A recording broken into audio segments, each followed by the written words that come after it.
তুই এটা কি করলি? বাস, আর একটাও কথা বলবো না। আর একটাও কথা তুমি বলবা না। এখন আমি যা করতেছি সবকিছু ভেবে চিনতে ঠিক কাজটাই করতেছি। এই বাড়ি সমস্ত প্রপার্টি সবকিছু আমার বাবা আমার নামে লিখে দিয়েছে। আমি এখন যেটা করতেছি এটা আমার অনেক আগেই করা উচিত ছিল। এই বেরো, বেরো আমার বাড়ি থেকে। কিরে দাঁড়াচ্ছিস কেন? বেরোতে বলছি না, বেরো। আমি মানছি তোর বাবা এই বাড়ির দায়িত্ব তোকে দিয়েছে, তার মানে এই না তুই তোর ছোট ভাইকে বাড়ি থেকে বের করে দিবি। আচ্ছা, ছোট ছেলের জন্য দরদ উতলা পড়তেছে, ঠিক আছে। তাহলে এক কাজ করো, ওর সাথে তুমিও চলে যাও, বুঝো নাই? এই বাড়ি থেকে ওর সাথে তুমিও চলে যাও, কারণ এই বাড়িতে তো আমার কোনো দাম নাই, তোমার ছোট ছেলের সমস্ত দাম। আসলে ব্যাপারটা কি জানো মা, আমি না চাইলেও তোমাদের সাথে ভালোবেসে কথা বলতে হয়, ভালোবেসে চলতে হয়, নাটক করতে হয়, যেটা আমি আর করতে পারতেছি না। নিজের ছোট ছেলের জন্য অনেক চিন্তা। ও হ্যাঁ, করবাই তো, কারণ তোমার ছোট ছেলে বিসিএস পরীক্ষার্থী, তোমার ছোট ছেলে ভালো পড়াশোনা করতেছে, তোমার ছোট ছেলে ভালো পজিশনে যাবে, সে তোমাদেরকে দেখবে, বৃদ্ধ বয়সে দেখবে, তোমাদের সব কিছুর খেয়াল রাখবে।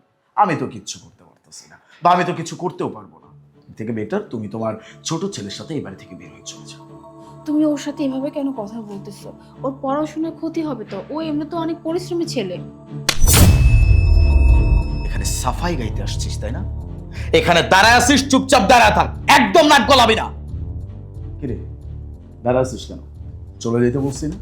এখনো এখানে দাঁড়ায় আসিস কেন? মা, তোমার ছোট ছেলেকে নিয়ে এখান থেকে চলে যাও। চল। নাটক শুরু করছে সবাই মিলে।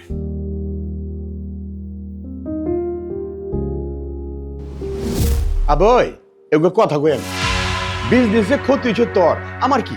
আমি তোর এই বাড়িটা বন্ধ করে রেখে আমার তো টাকা লইছিলি, যখন টাকা দেবার পারতাছ না, বাড়িটা দিয়া দে। ভাইজান, ভাইজান আপনি আপনি একটু ঠান্ডা হন। আপনি আমাদেরকে আর কিছুদিন সময় দেন, একটা মাস সময় দেন। আগামী মাসে আপনার সমস্ত টাকা আমরা শোধ করে দেব, প্লিজ। এক মাসের টাকাটা ফেরত দিবি না?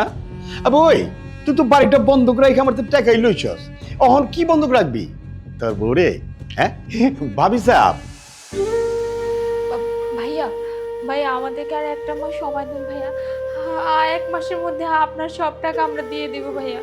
আহা ভাবি, আপনি কানমা লাগছেন কেলা?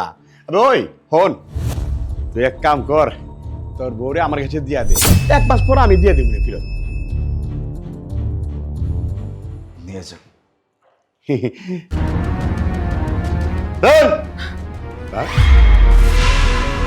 এনে তোর টাকা, হ্যাঁ যা এখান থেকে।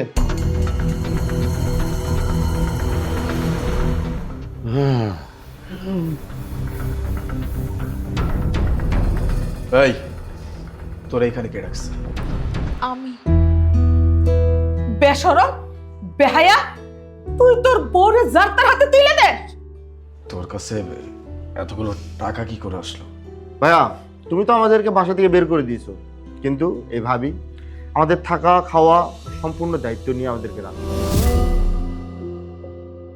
মা, মা আমি আপনাদের কাছে ক্ষমা চাচ্ছি ওর হয়ে, ও যা ব্যবহার করেছে আপনাদের সাথে। মা আমি আমার বাসায় অলরেডি কথা বলেছি, ওরা সবাই রাজি হয়ে গেছে। আপনারা দুজন এখান থেকে আমাদের বাসায় চলে যান, আপনারা ওখানেই থাকবেন। আমি চাই না আকাশের এই পরিশ্রম বৃথা যাক। না না ভাবি, আমরা আপনার থেকে কোনো সাহায্য চাইতেছি না। আম্মা চলো।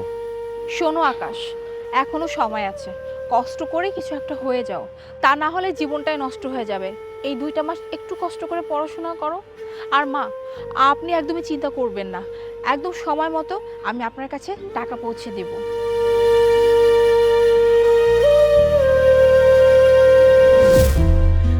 তোর বাবা মারা যাওয়ার পরে এই বাড়ির বড় ছেলে হিসাবে যা দায়িত্ব তোর পালন করা উচিত ছিল তুই কিছুই করস নাই, যা করার বৌমা করছে।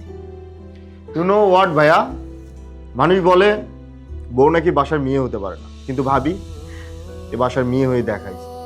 আজকে উনি না থাকলে হয়তো আমি কখনো ম্যাজিস্ট্রেট হইতে পারতাম না। আর হ্যাঁ, তুমি এটা কখনো চিন্তাও করো না যে এসব আমি তোমার জন্য করছি। আজকে আমি যা কিছু করছি সবকিছু আমি আমার ভাবির জন্য করছি, আর আমি ভাবির ঋণ কখনোই শোধ করতে পারবো না। আর আজকে আমি যা দেখতেছো, যা হয়েছি, এর পেছনে সব থেকে বড় অবদান ভাবির।